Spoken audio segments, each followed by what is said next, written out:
Hey everyone, welcome back to our channel. If you're new here, please subscribe. I'd really love that if you're returning. How you doing?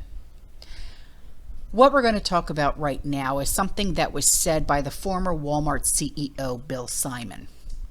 He said that the almighty American consumer, whose spending drives the economy, is reaching a breaking point and is on the verge of folding. Gee whiz. You think? You know, there are a series of factors like political polarization, inflation, and high interest rates that are all working together to undermine consumers and their propensity to spend. That sort of pile up wears on the consumer and makes them very wary. For the first time in a long time, there's a reason for the consumer to pause. After a long period of cheap money cut short by the Federal Reserve's rapid rate hikes in response to soaring inflation, consumers are now beginning to buckle.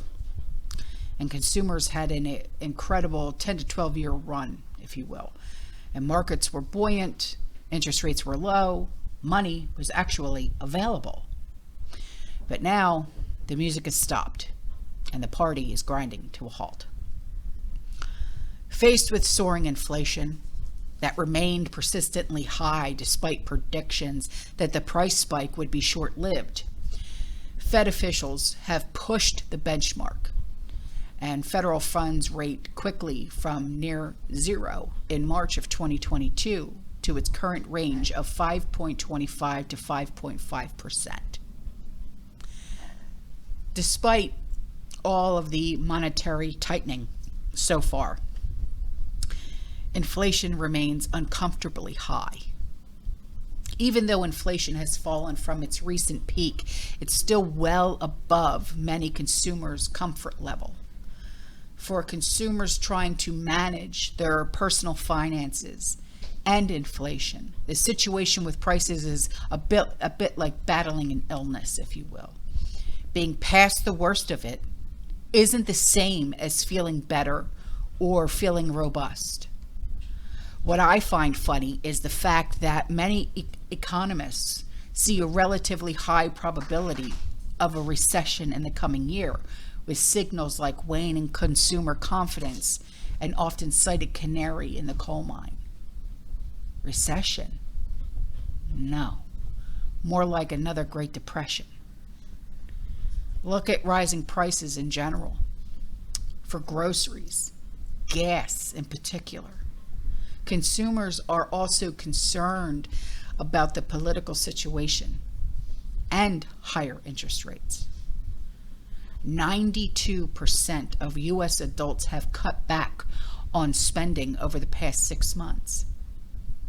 So what does that tell you?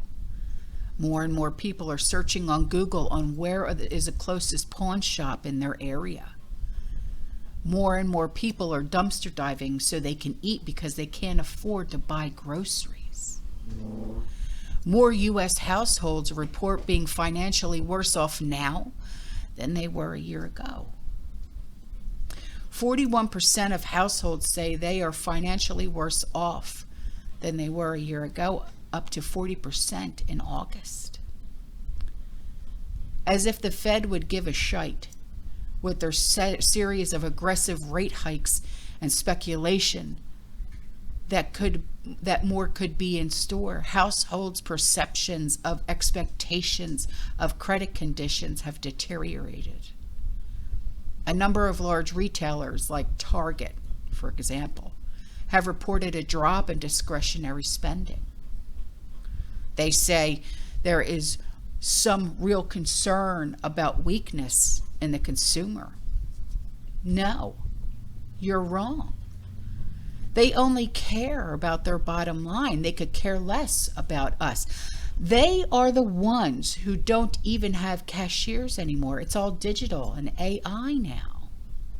They don't even have employees to pay anymore. So who are they more worried about? Oh, yeah, that's right. They're worried about how much money the consumers are willing to spend because it's going to impact their earnings. My bad, yeah. How stupid am I? So they're more worried about their bottom line. They could care less about, oh, you know what, gee whiz, maybe they're not spending any money because it's not just because things are more expensive now. No, it's also because the cost of our electric bill is more expensive. The cost of our water bill is more expensive. The cost of our car insurance is more expensive. The cost of our phone bill is more expensive. The cost of our homeowner's insurance is more expensive. The cost of our property taxes is more expensive. We got to pay those bills first before we can go to Target or go to Walmart or go to TJ Maxx or Marshall's or this place or that place and spend any kind of money. That's our bottom line. That's our impact. We're not worried about Target's impact. We're not worried about Walmart's impact. They don't care about our impact, so why should we care about their impact?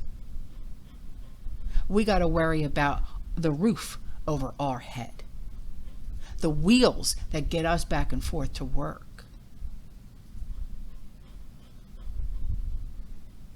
They only care about their bottom line and the lining of their pockets. They could care less about us.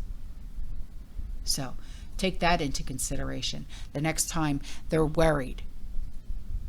Where's their employees, with the exception of the stalker that's here and there and everywhere? They don't have cashiers. Walmart's got doesn't have cashiers, with the exception of the door greeter that checks your receipts. So I don't want to hear about their bottom line until they start to worry about our bottom line. That's all for this video, guys, okay? I will see you in the next one. You stay safe, you stay positive, you keep prepping. And as always, fear less. Ciao.